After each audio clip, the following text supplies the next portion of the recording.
Buongiorno e benvenuti nella mia cucina. Quest'oggi pane, ma che tipo di pane? Un pane che piace praticamente a tutti, super alveolato. Voi intanto iscrivetevi al nostro canale, mettete un bel like a questa ricetta e per favore condividetela con i vostri amici, grazie. Le ciabattine, avete presente quelle che vengono riempite di ogni ben di Dio, che dentro sono morbide e fuori scrocchiarelle, piene di Quando buchi? le riempi dopo le schiacci bene perché Esatto. Ecco, faremo quelle lì. queste. Allora, vi dico subito gli ingredienti. 500 grammi di farina forte, mi raccomando, o Manitoba o se trovate c'è una farina, posso dire la marca? Ok, questa ragazzi, questa è per le lunghe lievitazioni, V400 è buonissima, ok? La Spadoni. Poi 380 ml di acqua tiepida, 10 grammi di lievito fresco, in alternativa un cucchiaino scarso di lievito secco, un cucchiaino e mezzo, sempre da caffè, di zucchero, 2 cucchiaini rasi di sale, sempre da caffè, e della semola rimacinata che ci servirà successivamente. Qualche goccia d'olio per ungere il contenitore. Ok, mi raccomando che sia l'olio buono, così magari rimane anche nell'impasto che ci sta. Ok, vado subito a fare il tutto a mano. Quindi unisco lo zucchero, sbriciolo il lievito dentro all'acqua tiepida e vado a sciogliere il lievito. Ci rivediamo tra un attimo. Ecco qua, abbiamo sciolto il lievito nell'acqua e a questo punto a mano, se no con la planetaria che va meglio, insomma, voglio dire, va bene lo stesso, anzi è meglio, no va meglio, vado ad aggiungere l'acqua e il lievito alla farina e allo zucchero. Vediamo se, ecco, che di solito in fondo rimane sempre un po' di Il sale lo lievito. abbiamo lasciato da parte ancora. Il sale è sempre per ultimo, perché tu lo sai benissimo che se no il lievito che fa? Buono. Bravo, visto? Lo so, appiccica, è normale, perché l'impasto è molto molto molto idratato, quindi appiccicherà ed è normale. Ragazzi, nel frattempo mi scrivete nei commenti la città da dove ci state guardando, perché io sono felicissimo di sapere che ci guardate da tutto il mondo, ma veramente tutto. È vero, è bellissimo. Adesso stacchiamo dalle dita, ecco qua l'impasto che è rimasto e mettiamo il sale e continuiamo ad impastare. Impastiamo per qualche minuto, ok? È importante perché impastando così si forma il glutine, quindi la impastiamo per un bel po' e poi dobbiamo fare le pieghe ogni 30 minuti. Una volta che mi raccomando avete impastato il tutto e vi siete staccati anche l'impasto dalle mani, dovete coprirlo e poi fare le pieghe, mi raccomando, deve essere coperto con pellicola o comunque con un coperchio insomma ermetico. Ci sono delle ciotole apposta, io ce l'avevo, si è rotta, mannaggia la miseria, vabbè, la ricompreremo. Dicevo, deve essere piuttosto liscio, tutti questi grumini che vedete non ci devono essere, ok? Quindi con tanta pazienza facciamo che questo impasto diventi piuttosto omogeneo. A fra poco.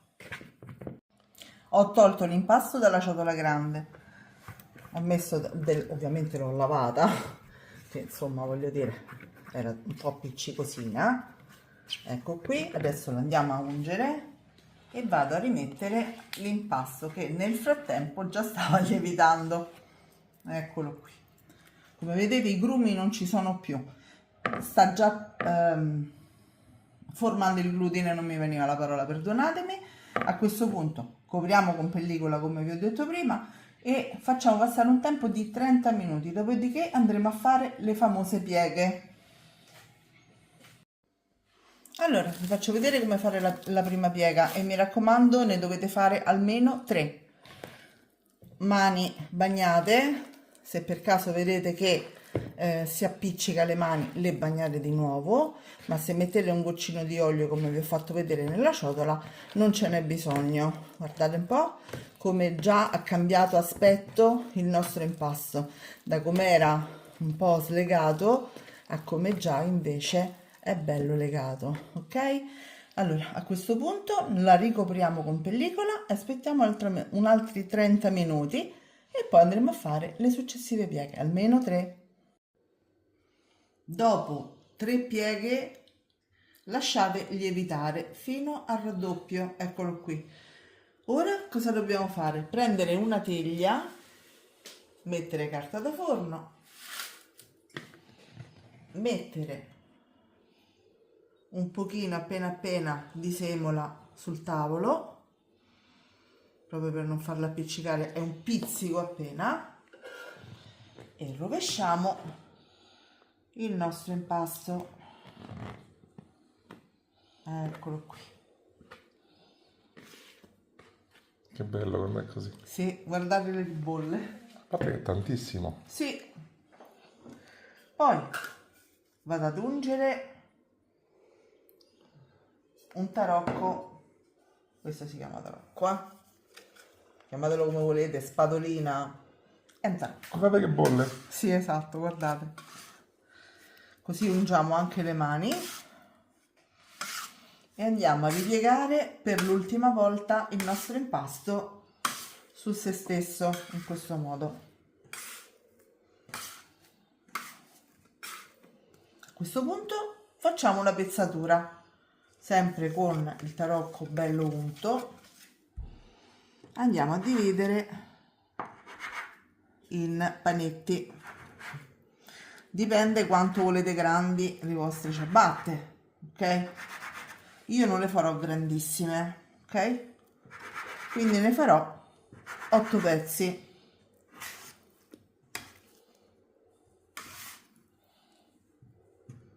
Più o meno della stessa grammatura, insomma 10 grammi più, 10 grammi meno, non è un problema, ok?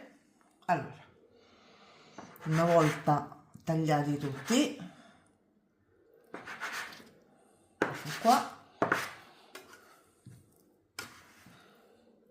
dobbiamo rovesciarli su se stessi, sempre con le mani unte.